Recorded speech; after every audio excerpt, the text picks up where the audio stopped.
Kabupaten Magelang akan mempresentasikan tentang LQ, DLQ, dan teknologi cluster. Tapi sebelum itu kita akan perkenalan satu persatu dari kelompok 2. Perkenalkan, saya Fitri Diana dengan NIM 2204 010035. Halo, perkenalkan, ada saya Cohim Mawasaki dengan NIM 2204010019.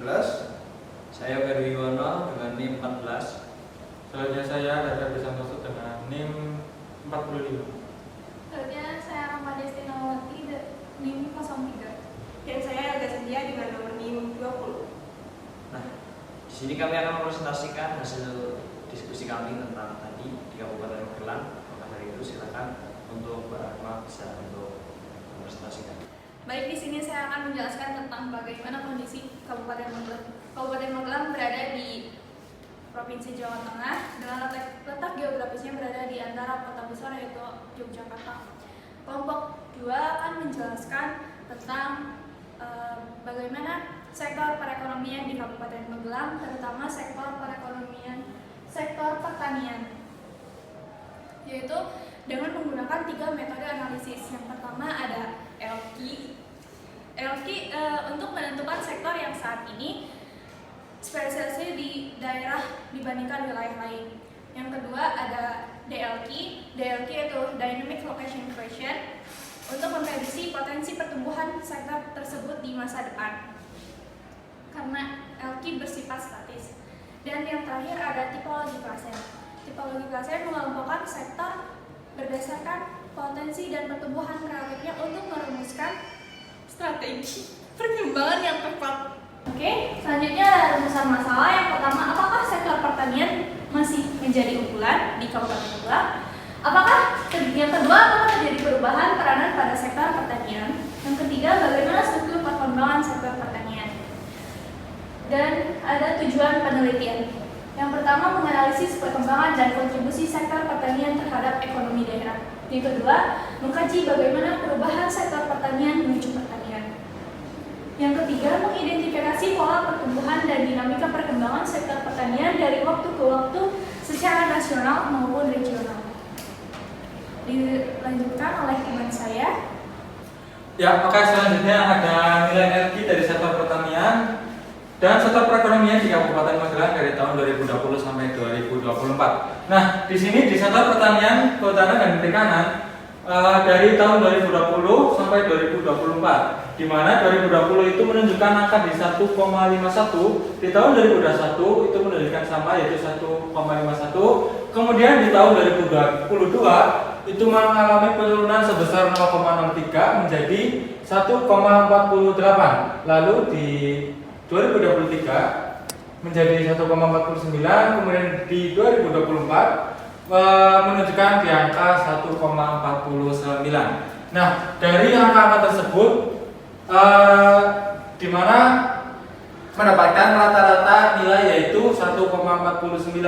Nah, dari nilai rata-rata LQ yaitu 1,49, para sektor pertanian, kehutanan dan perikanan masih menunjukkan sektor basis atau unggulan di Kabupaten Magelang, di mana dari teori LQ yaitu di mana kalau angkanya menunjukkan lebih dari 1 maka sektor tersebut dikatakan unggul. Artinya Magelang memiliki keunggulan komparatif dalam sektor ini, mampu memenuhi kebutuhan lokal dan berpotensi untuk satu fondasi penting bagi ekonomi Kabupaten Magelang. Oke teman-teman semuanya, di sini ada tentang nilai DLQ yaitu Dynamic Location Equation dan perubahan peran sektor perekonomian di Kabupaten Magelang 2020 sampai dengan 2024. Nah, bisa teman-teman lihat bahwasannya di pertanian, kehutanan dan perikanan LQ-nya sudah dijelaskan tadi oleh kawan saya yaitu 1,49, sedangkan DLQ-nya yaitu 0,71. Unggulan menjadi bukan unggulan, yang artinya ketika LQ-nya itu data yang diperoleh dari 5 tahun yang lalu itu memang unggul teman-teman. Namun setelah di LQ kemudian ada penghitungan ulang, di sektor pertanian ini kurang unggul. Karena apa? Next. Oke teman-teman semuanya, bahwasanya tadi kita lanjutkan hasil pembahasan analisis DLQ adanya perubahan peranan sektor pertanian. Nah, ini ditandai dengan adanya nilai DLQ yang diperoleh yaitu 0,71 yang terjadi perlambatan atau penurunan peran relatif pada sektor pertanian. Meskipun basisnya unggul, pertumbuhannya di Magelang lebih lambat dibandingkan pertumbuhan sektor pertanian secara nasional regional. Jika berlanjut, maka sektor pertanian beresiko kehilangan daya saing. Nah, tadi kita sampaikan bahwasannya ketika nanti nilai DLQ ini kan kurang dari 1, maaf. Nah, teman-teman harus ketahui bahwasannya ketika nilai lebih dari 1, maka sektor tersebut berpotensi untuk kedepannya bisa dikembangkan. Namun kita lihat teman-teman, DLQ ini di Kabupaten Magelang untuk sektor pertanian itu kurang dari 1. Nah, ini mengkhawatirkan bila mana sektor ini tidak ada pembaharuan dan juga adanya mitigasi tentang permasalahan yang dihadapi di sana. Baik teman-teman semuanya, berdasarkan tadi data yang kita sudah himpun, kemudian kita kolektifkan dalam satu bentuk grafik. Di sini menunjukkan bahwa pertanian, kehutanan dan perikanan itu berada di grafik yang lumayan rendah teman-teman semuanya. Nah, namun ada ini DLQ itu tandanya warna biru dan DLQ warna orange. Nah, untuk LQ itu memang sektor pertanian sebenarnya maju, tapi DLQ-nya menurun dan ini akan mengkhawatirkan karena kurang dari 1. Nah, kemudian ada beberapa yang memang DLQ-nya nanti di kemudian hari ataupun beberapa tahun yang akan datang itu potensial. Contohnya seperti transportasi dan perdagangan. Kemudian ada jasa kesehatan dan jasa lain-lain sebagainya.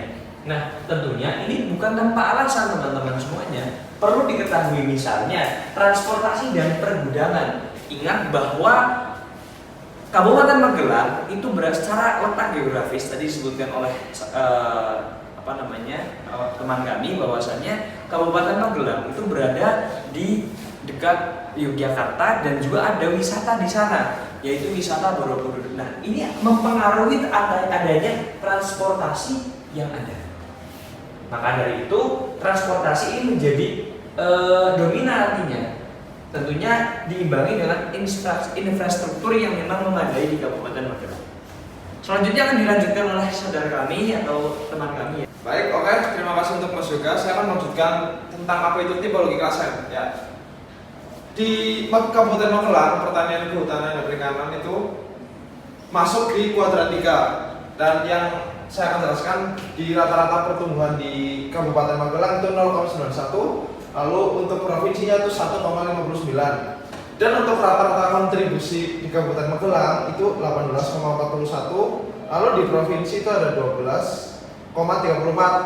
Dan perbandingannya untuk kontribusi itu berarti Kabupaten Magelang lebih besar daripada kontribusi untuk provinsi. Lalu untuk perbandingan laju pertumbuhannya itu untuk provinsi itu lebih besar dan kabupaten itu lebih kecil. Yes, betul.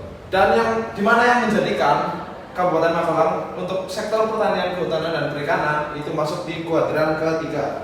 Dari hasil yang telah disimpulkan tadi tentang analisis tipologi klasen yang tadi sudah saya jelaskan, berdasarkan analisis tipologi klasen sektor pertanian di Kabupaten Magelang masuk dalam kategori kuadran 3 yang menandakan posisi sektor yang masih potensial atau masih dapat berkembang. Baik, yang selanjutnya ini adalah tabel-tabel untuk kuadran-kuadran 1, 2, 3 maupun sampai 4 ya. Di kuadran 3, kenapa pertanian itu masuk di kuadran 3?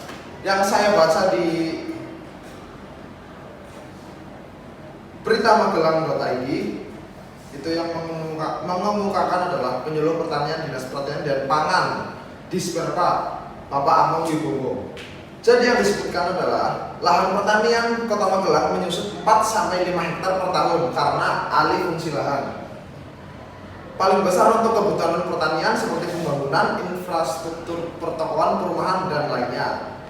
Penyuluh Dinas Pertanian dan Pangan menjelaskan saat ini PMC merekapitulasi melakukan pembaharuan data. Jadi kenapa, dan lihat tadi ya, real estate masuk di kuadran 1, lalu pergudangan masuk di kuadran 1, dan pertanian mengapa di kuadran 3? Karena di Kabupaten Magelang, real estate, pergudangan, transportasi dan lain-lain itu sangat diunggulkan ya.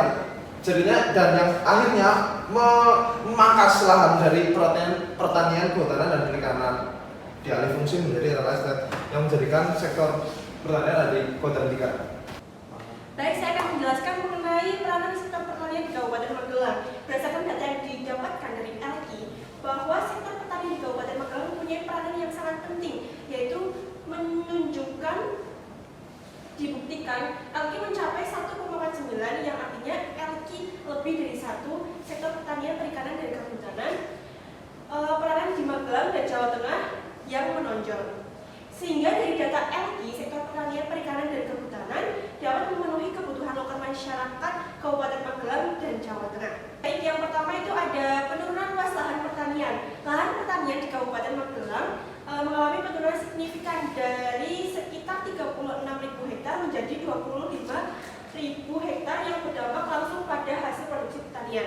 Yang kedua yaitu minat generasi muda yang rendah terhadap pertanian. Kurangnya minat generasi muda dalam bidang pertanian menyebabkan regenerasi petani menurun sehingga produktivitas sektor ini sulit meningkat. Yang ketiga yaitu pengelolaan pertanian yang masih setengah modern dan minim penggunaan teknologi. Dan yang keempat yaitu keterbatasan modal dan lahan sempit, modal yang kurang dan terbatasnya lahan juga menjadi kendala dalam meningkatkan produksi pertanian di wilayah ini. Dan yang kelima, penggunaan pestisida tidak sesuai aturan dan keracunan petani. Praktik penggunaan pestisida yang tidak tepat dan berlebihan menyebabkan masalah kesehatan petani dan menurunkan hasil produksi tanaman.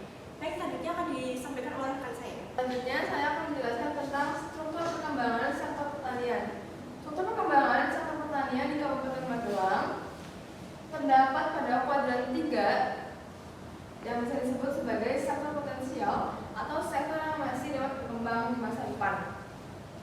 Hal ini didasarkan pada data LKI dan DLKI yang mana data LKI mendapatkan pada angka 1,49 yang artinya LKI lebih dari 1 menunjukkan bahwa peranan sektor pertanian cukup menonjol di Kabupaten Magelang dan Provinsi Jawa Tengah yang seringkali disebut sebagai petunjuk bahwa daerah tersebut surplus akan produk sektor pertanian dan mengekspornya ke daerah lain. Sedangkan pada data DLKI di sektor pertanian Kabupaten Magelang dan Provinsi Jawa Tengah mendapatkan di angka 0,71 yang artinya DLKI kurang dari 1.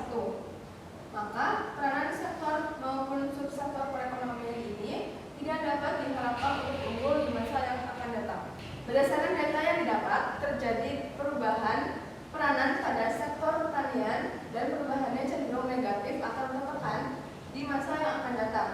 Pada nilai DLKI atau Dynamic Location Quotient sebesar 0,71 menunjukkan bahwa meskipun sektor pertanian adalah sektor yang unggul atau basis, pertumbuhannya di Kabupaten Magelang lebih lambat dibandingkan dengan pertumbuhan sektor pertanian yang sama di wilayah yang lebih besar.